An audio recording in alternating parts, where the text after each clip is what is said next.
కీర్తనల గ్రంథము 38వ అధ్యాయము పేజీ నంబర్ 471. యెహోవా, కోపోద్రేకం చేత నన్ను గద్దింపకుము, నీ ఉగ్రత చేత నన్ను శిక్షింపకుము. నీ బాణములు నాలో గట్టిగా నాటియున్నవి, నీ చెయ్యి నా మీద భారముగానున్నది. నీ కోపాగ్ని వలన ఆరోగ్యము నా శరీరమును విడిచిపోయెను. నా పాపమును బట్టి నా ఎముకలలో స్వస్థత లేదు. నా దోషములు నా తల మీదుగా పొర్లిపోయినవి.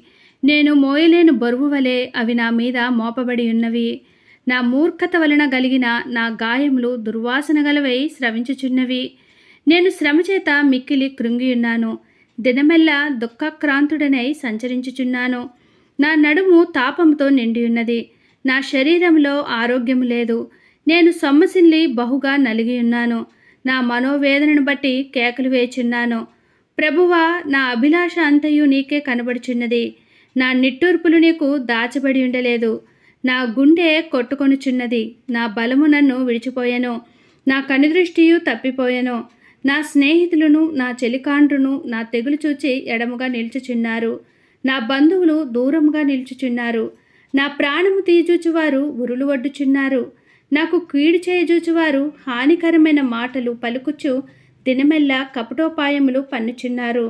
చెవిటివాడనైనట్టు నేను వినకయున్నాను.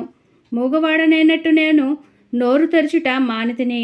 నేను వినలేనివాడనైతిని, ఎదురు మాట పలకలేనివాడనైతిని. యెహోవా, నీ కొరకే నేను కనిపెట్టుకొని ఉన్నాను. నా కాలు జారినేడల వారు నా మీద అతిశయపడుదురని నేను అనుకొనుచున్నాను. ప్రభువా, నా దేవా, నీవే ఉత్తరమిచ్చెదవు.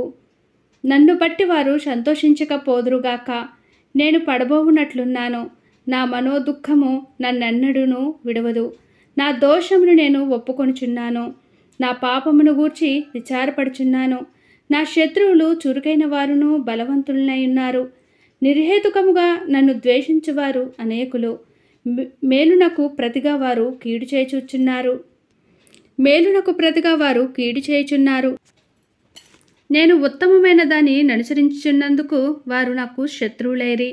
యెహోవా, నన్ను విడువకుమో. నా దేవా, నాకు దూరముగా నుండకుమో.